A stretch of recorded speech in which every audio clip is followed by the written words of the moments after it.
Dan di antara keutamaan salat malam itu adalah waktu yang sangat lezat untuk bermunajat kepada Allah Subhanahu wa taala, terutama jika seorang salat malam di sepertiga malam yang terakhir. Kata Nabi sallallahu alaihi wasallam dalam hadis yang mutawatir, ya. Yanzilu Rabbuna tabaraka wa ta'ala hina yabqa thuluthul akhir minal lail. Di sepertiga malam yang terakhir Rabb kita Allah Subhanahu wa taala turun ke langit dunia tatkala tinggal sepertiga malam yang terakhir. Fayaqul, kemudian Allah berkata, hal min da'in fa astajiba lahu. Apakah ada orang hambaku yang berdoa, aku akan mengabulkan doanya. Hal min mustaghfirin fa aghfiralah. Apakah ada hambaku yang minta ampun, aku akan mengampuninya. Hal min sa'ilin fa'utiya su'lah. Apakah ada hambaku yang memohon, aku akan kabulkan permohonannya. Ya akhi, subhanallah, apalagi yang kurang. Arhamur rahimin, Allah yang maha pengasih lagi maha penyayang.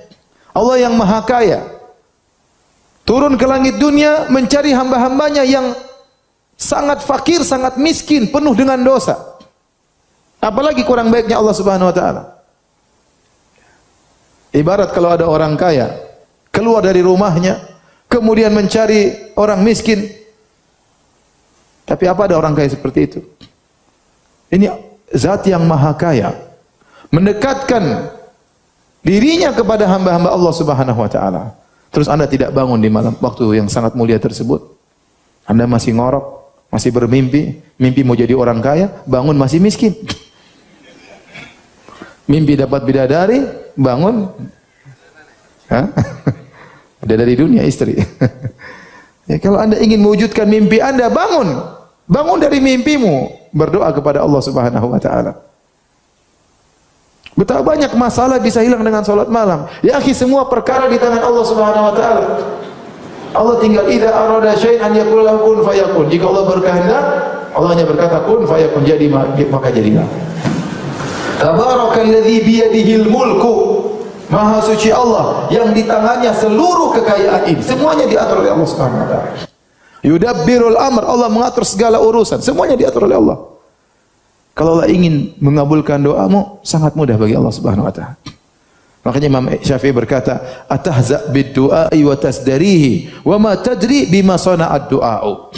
Apakah kau meremehkan doa, kau mengejek doa, kau tidak tahu apa yang bisa dilakukan oleh doa. Bangun malam berdoa kepada Allah Subhanahu wa taala. Oleh karena ini kelezatan dirasakan oleh orang yang salat malam. Dia bermunajat kepada Allah. Dia yakin Allah Maha mendengar ucapannya. Dia Maha yakin Allah melihat apa yang sedang dia lakukan. Wa taqallubaka fis sajidin. Tatkala dia sedang sujud, Allah melihat. Kemudian dia berlezat-lezat minta kepada Allah Subhanahu wa taala. Oleh karenanya Tawus heran, suatu hari Tawus bin Kaisan, salah seorang salaf, ya, dia melewati di rumah seorang, kemudian dia ngetuk pintu cari orang tersebut di waktu sahur, maka dikatakan orang itu sedang tidur. Maka dia heran, kok bisa di waktu sahur orang itu tidur? Kalau kita nggak heran ya, kita kok bisa di waktu sahur orang itu bangun? Kita heran ya. Ibarat kalau kita zaman sekarang, kok bisa lagi Piala Dunia jam 3 malam kamu tidur gimana? Final Piala Dunia kamu kok tidur ya? Kalau kita zaman sekarang seperti itu. Kalau para salaf dahulu, kok bisa jam 3:30, jam 4, waktu sahur orang tidak bangun berdoa kepada Allah Subhanahu wa taala. Allah sedang turun mencari hamba-hambanya. Saatnya Anda bangun cari muka kepada Allah. Saatnya Anda bangun cari perhatian Allah. Saatnya Anda bangun minta kepada Allah Subhanahu wa taala. Di pagi hari mengeluh sana sini. Ya fulan utang saya banyak, ya fulan saya enggak punya anak, ya fulan rezeki saya, usaha saya macet, ya fulan, ya fulan. Bangun malam ya akhi. Mengeluh kepada Allah, minta kepada Allah Subhanahu wa taala. Seorang penyair berkata, "Labistu thawbar raja wan nasu qad raqadu." Aku memakai pakaian pengharapan. Orang-orang sedang tidur pulas.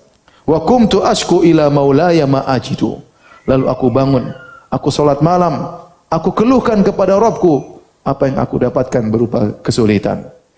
Wa qultu ya uddati fi kulli naibatin wa man alaihi likashfi dhurri a'tamidu. Dan aku berkata, wahai zat tempat aku mengharap di setiap musibahku, zat yang aku bersandar untuk menghilangkan penderitaanku. Ashku ilaika umuran anta ta'lamuha. Ya Rabbku, aku mengeluhkan kepada engkau perkara-perkara yang kau sudah tahu tentang kesulitan-kesulitanku. Mali ala himliha sabrun wala jaladu. Sungguh aku tidak mampu memikul kesulitan-kesulitan tersebut. Waqad madatu yadi bidzulli mu'tarifan ilaika ya khairu man muddat ilaihi yadu. Aku telah mengadahkan kedua tanganku dengan mengakui kehinaanku. Wahai zat yang terbaik yang diarahkan kepadanya tangan-tangan. Oleh karenanya jangan lupa tatkala malam hari bangun salat malam minta kepada Allah, terutama sepertiga malam yang terakhir. Keluhkan permasalahan kita. Apa perkataan Nabi Yakub alaihissalam? Innama ashku bathi wa huzni ilallah. Sungguhnya aku ini hanya mengeluhkan penderitaanku kepada siapa? Allah Subhanahu wa taala. Banyak orang ada masalah dia ngeluhkan kepada orang, ngeluh kepada ustaz, ngeluh kepada kawannya. Dia lupa untuk berkeluh kesah kepada Allah Subhanahu wa taala. Maka seorang jangan lupa untuk sisihkan waktu untuk salat malam. أعوذ بالله من الشيطان الرجيم بسم الله الرحمن الرحيم يا أيها المزمل قم الليل إلا قليلا نصفه أو انقص منه قليلا أو زد عليه ورتل القرآن ترتيلا إنا سنلقي عليك قولا ثقيلا إن ناشئة الليل هي أشد وطئا وأقوم قيلا إن لك في النهار سبحا طويلا واذكر اسم ربك وتبتل إليه تبتيلا رب المشرق والمغرب لا إله إلا هو فاتخذه وكيلا واصبر على ما يقولون واهجرهم هجرا جميلا وذرني والمكذبين أولي النعمة ومهلهم قليلا إن لدينا أنكالا وجحيما وطعاما ذا غصة وعذابا أليما يوم ترجف الأرض والجبال وكانت الجبال كثيبا مهيلا إنا أرسلنا إليكم رسولا إنا أرسلنا إليكم رسولا شاهدا عليكم كما أرسلنا إلى فرعون رسولا فعصى فرعون الرسول فأخذناه أخذا وبيلا فكيف تتقون إن كفرتم يوما يجعل الولدان شيبا السماء منفطر به كان وعده مفعولا إن هذه تذكرة فمن شاء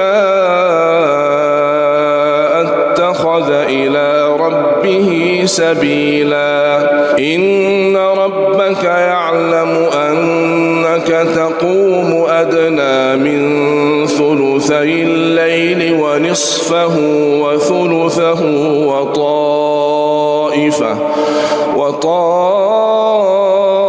طائفة من الذين معك والله يقدر الليل والنهار علم أن لن تحصوه فتاب عليكم فاقرؤوا ما تيسر من القرآن علم أن سيكون منكم مرضى وآخرون يضربون في الأرض يبتغون من فضل الله وآخرون